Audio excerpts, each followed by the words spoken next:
Hello and welcome back to the Couch Potato Multiverse. We talk about movies, comics, books, anime, and video games. Expect to see reviews, theories, and all around geekery. So pop some corn, grab your favorite snack, and get ready to binge watch the Couch Potato Multiverse.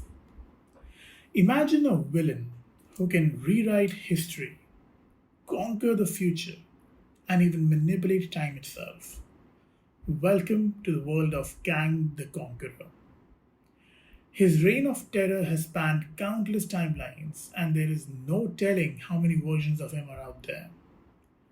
Marvel had big plans for this villain, but unfortunately, his arc was cancelled due to Jonathan Majors, the actor who was portraying Kang, getting arrested. And despite how his case turned out, he was already fired by Disney as soon as the news of his arrest came out. In this video, we are going on a journey through time to explore the mind bending exploits that could have been. Kang's brain is a weapon more powerful than any super serum or magic spell. Driven by his fascination with the past, Nathaniel Richards, a descendant of Reed Richards, discovered a powerful time traveling device created by his ancestor, the infamous Victor Von Doom. To spice things up, he started studying tapes of 20th century superheroes, especially, you guessed it, the Avengers. One day, his future self showed up and tried to convince him to become a villain. Instead, Kang, or Richards, went back in time and formed the Young Avengers as Iron Lad. Things got a bit messy as he tried to navigate the complexities of time travel. He accidentally caused a lot of damage and even became the villainous Kid Immortus for a while. But in the end, he stuck to his original plan. He found his ancestors' time machine and traveled back to ancient Egypt, setting the stage for his conquest. Now, there are many alternate versions of Kang in existence. For the sake of clarity, it is commonly accepted that each alternate Kang that has interacted with Earth 616, the sacred timeline, is a direct divergence from the prime Kang of Earth 6311. Now let's dive into his history. Nathaniel Richards was born in the 30th century of Earth 6311, a timeline where humanity never experienced the Dark Ages. After centuries of progress and conflict, peace was finally established by a time traveler from Earth 616 who was also named Nathaniel Richards, who became known as the legendary benefactor for his efforts. Now, the Nathaniel Richards of this reality is believed to be a descendant of the benefactor through Reed Richards, though some accounts suggest he might also be related to the Latvian ruler Dr. Doom. At the age of 16, an intervention by his future self, Kang the Conqueror, led young Nathaniel to try to prevent his transformation into Kang, briefly adopting the heroic identity of Iron Lad, as we mentioned earlier. He also briefly assumed the villainous persona of Kid Immortus. Eventually, he returned to his original time, potentially with his memories as Iron Lad erased, though the details of these events still remain unclear. And as an adult, Nathaniel discovered a time machine and, bored with the peace of his era, he traveled back to ancient Egypt on Earth 616, where he established himself as Pharaoh Rama-Tut. His reign was cut short when the Fantastic Four ousted him, and attempting to return to his era, he was caught in a time storm and ended up in modern Earth 616. Now, a chance encounter with his possible ancestor, Dr. Doom, inspired him to abandon his Rama-Tut identity and adopt one similar to Doom's. He first became the Scarlet Centurion, but soon abandoned this persona after being defeated by the Avengers. Now, resuming his Rama-Tit identity, Richard tried once more to return to the 30th century, but he was overshot and landed in the war-torn 40th century. There he found a world where barbarians fought using advanced technology that they didn't fully understand. And now, using his knowledge, he reinvented himself as Kang the Conqueror, and then he began his campaign of conquest. Kang first conquered the Earth, then he expanded his rule to the galaxy, even taking over the Badoon Empire. However, his ambitions extended to the modern age of heroes.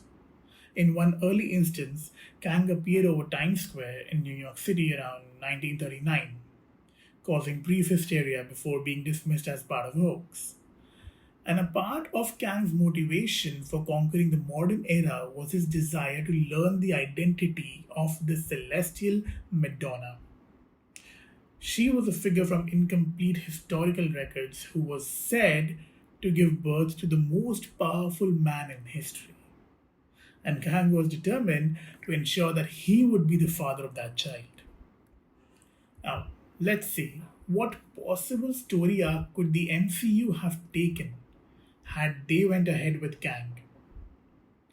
So we know that Secret was already planned even with Kang Dynasty. So it's safe to assume that Kang would have had a major role to play in it. So let's talk about that. In the Earth 616, the Beyonder, a powerful cosmic being, sought to understand human desire. And to explore this, he summoned a group of heroes, including the Avengers, X-Men, Spider-Man, and villains like Doctor Doom, Ultron, and Kang. Now, Beyonder then created a battle world, and that is a patchwork planet that was formed from pieces of different worlds and challenged both sides to slay their enemies. And he promised that whoever won, he would grant them all their desires in return.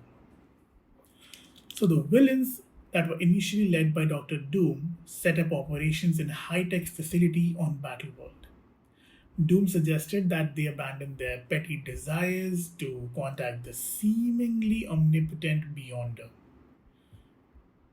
But the other villains refused. In response, Doom attacked them, causing chaos. Kang seized this opportunity to strike against Doom, shooting down his craft and leading the remaining villains in a direct confrontation with the heroes.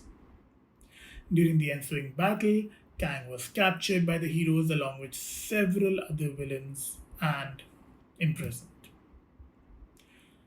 Doctor Doom, undeterred, reprogrammed Ultron to serve as his loyal enforcer and bolstered his ranks by empowering two inhabitants of a Denver suburb on Battleworld, turning them into Volcana and Titania.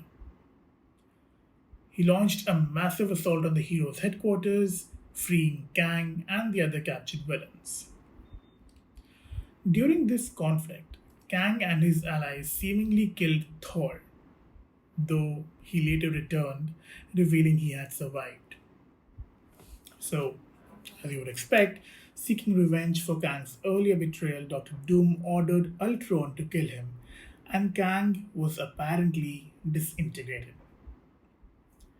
However, later, when Doom gained the Beyonder's powers, yes, he did that, he sought to approve his goodwill by resurrecting Kang and sending him back to his original time. Though Kang's account suggests he may have avoided death through other means. After the heroes eventually defeated Doom with the Beyonder's help, the Beyonder returned to Earth assuming a human form to better understand desire. His presence was soon perceived as a threat to the universe's natural order, and in response, Mephisto created the Beyonder's Bane, a device that was powered by energy stolen from the Beyonder himself and Eternity, and enlisted a group of villains, including Kang, to use it against the Beyonder. The plan failed, however, due to the intervention of the Thing, who defended the Beyonder long enough for the device to self destruct. Ultimately, the Beyonder was defeated by an army of heroes, ending his threat at least for a time and returning the universe to its normal state. Now, knowing all this, seems like Kang's role was pretty important, right? So, could this mean that Marvel plans to bring Majors back, or maybe recast Kang, or neither of the above? Let me know in the comments below. But before we go, we'd like to ask you a question regarding the MCU. In the Marvel Comics, who was the first character to take on the mantle of the Black Panther before T'Challa? Leave your answers in the comments below. And as promised, the answer to the last video's question, that is, what is the name of Doctor Strange's mystical artifact, is the Eye of Agamotto. Until next time.